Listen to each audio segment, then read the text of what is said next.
ചെങ്കടലിൽ അന്താരാഷ്ട്ര ജലപാതയിലൂടെ സഞ്ചരിക്കുകയായിരുന്ന ഇന്ത്യൻ വാണിജ്യ കപ്പലിന് നേരെ ആക്രമണത്തിൽ കപ്പൽ പൂർണ്ണമായും മുങ്ങിയെങ്കിലും അതിലുണ്ടായിരുന്ന 13 ഇന്ത്യക്കാർ ഉൾപ്പെടെയുള്ള 14 നാവികരെയും യമൻ തീരദേശ ഗാർഡ് അടിയന്തരമായി ഇടപെട്ട് രക്ഷപ്പെടുത്തി.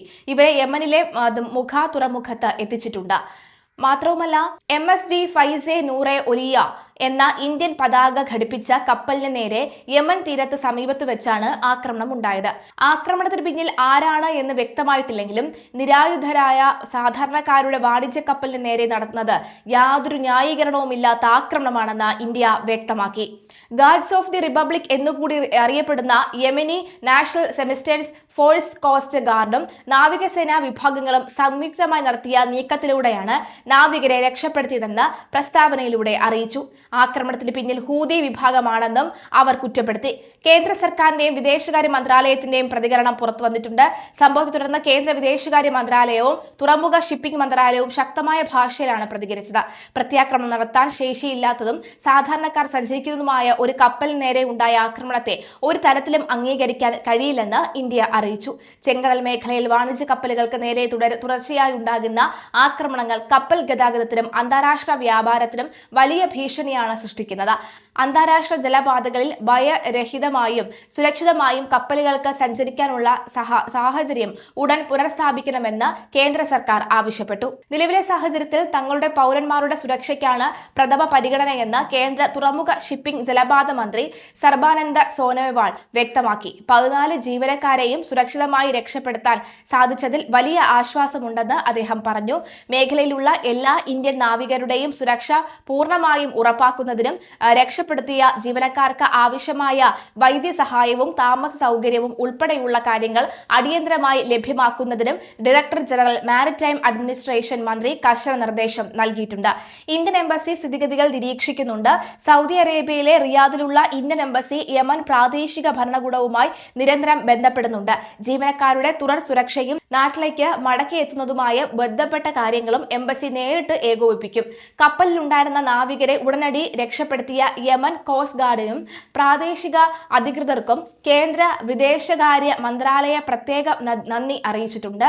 ഇറാനുമായി മാസങ്ങളായി തുടരുന്ന കടുപ്പമേറിയ സൈനിക പോരാട്ടത്തിനായി അമേരിക്കയുടെ ആയുധപുരയിൽ വൻ തിരിച്ചടിയുണ്ട്.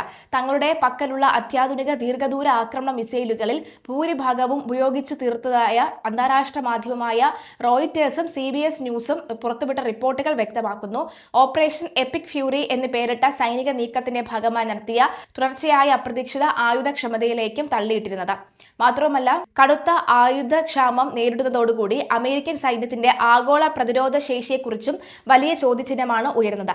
ഭാവിയിൽ ചൈനയോ റഷ്യയോ ഉൾപ്പെടെയുള്ള ശക്തമായ എതിരാളികളുമായി ഏതെങ്കിലും തരത്തിലുള്ള യുദ്ധം ഉണ്ടായാൽ അതിനെ നേരിടാൻ അമേരിക്കൻ സേന എത്രത്തോളം സജ്ജമാണെന്ന സംശയമാണ് ലോകമെമ്പാടുമുള്ള പ്രതിരോധ വിദഗ്ധർ ഉന്നയിക്കുന്നത്. നിലവിലെ മിസൈൽ ശേഖരത്തിന്റെ കുറവ് വൈറ്റ് ഹൌസിനും വൻ തലവേദനയായി മാറിയിട്ടുണ്ട്. പ്രധാനമായും കരയിൽ നിന്ന് തൊടുക്കാവുന്ന തന്ത്രപ്രധാന ആയുധങ്ങളായ എറ്റാംഗസ്, പുതിയ തലമുറയിൽപ്പെട്ട പ്രിസിഷൻ സ്ട്രൈക്ക് മിസൈലുകൾ എന്നിവയുടെ വലിയ ശേഖരമാണ് അമേരിക്ക ഇറാനെതിരായ ആക്രമണങ്ങൾക്ക് ഉപയോഗിച്ചത്.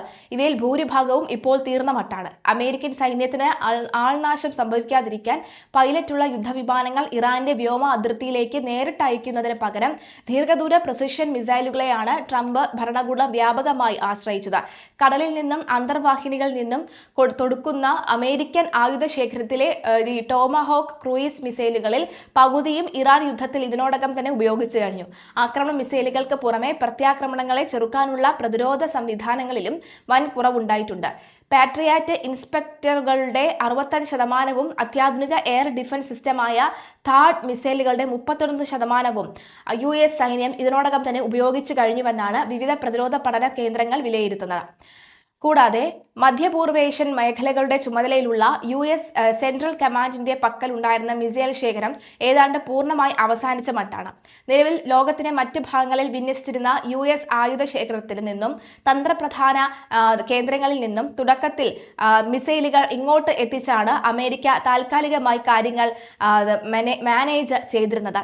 Centre for strategic and international സ്റ്റഡീസിന്റെ റിപ്പോർട്ട് അനുസരിച്ച് യുദ്ധം തുടങ്ങുന്നതിന് മുൻപ് US-ന്റെ പക്കൽ 2330 പാട്രിയറ്റ് മിസൈലുകൾ ഉണ്ടായിരുന്നു.